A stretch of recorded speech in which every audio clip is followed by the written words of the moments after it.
Nagartha.com present. Procyon shattered.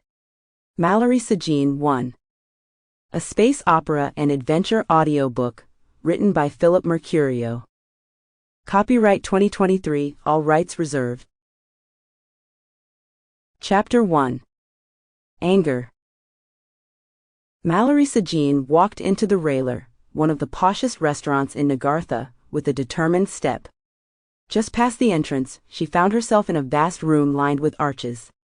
A cloud of small drones with metallic chassis buzzed around between the rough stone columns. The flying robots fluttered above the massive, tinted glass tables, efficiently serving the diners in the crowded room.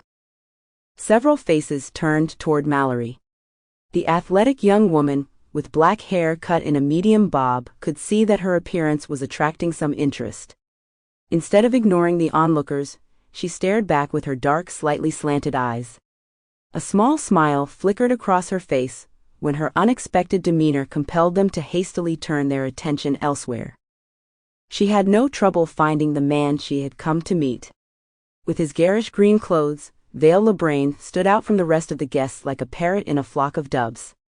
She headed toward him, without detouring around the cleaning androids, which were forced to stop abruptly along her path. Her thick leather military-grade boots clicked on the marble slab with each step. Aside from her burgundy leather jacket, the only touch of color on her came from half-hidden tattoos. A long branch of roses that began on her hands, traveled up her forearms and disappeared under her sleeves. LeBrain looked a bit disappointed. He probably had hoped to be dining with an elegant woman like the blonde to his right, at whom he was leering openly when Mallory spotted him. Instead, he found himself confronted with a serious-looking brunette wearing a skin-tight black flight suit. She bet he hoped she would be wearing one of those sexy outfits made of strips of cloth, which exposed more than they concealed.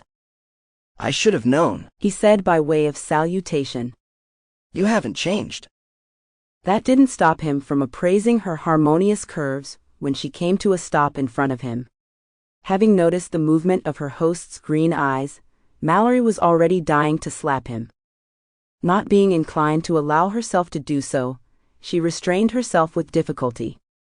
The budding flowers that covered her skin closed and were replaced with a mass of intertwined vines adorned with spikes. The ink used to etch them onto her flesh reacted to her mood. "Why didn't you just send a contract as usual?" she demanded, skipping the formalities. "What are we doing here?" "Don't be nasty. In fact, I have several pieces of good news for you." LeBrain grinned at her and ran a hand through his blonde mane. Sample complete. Ready to continue?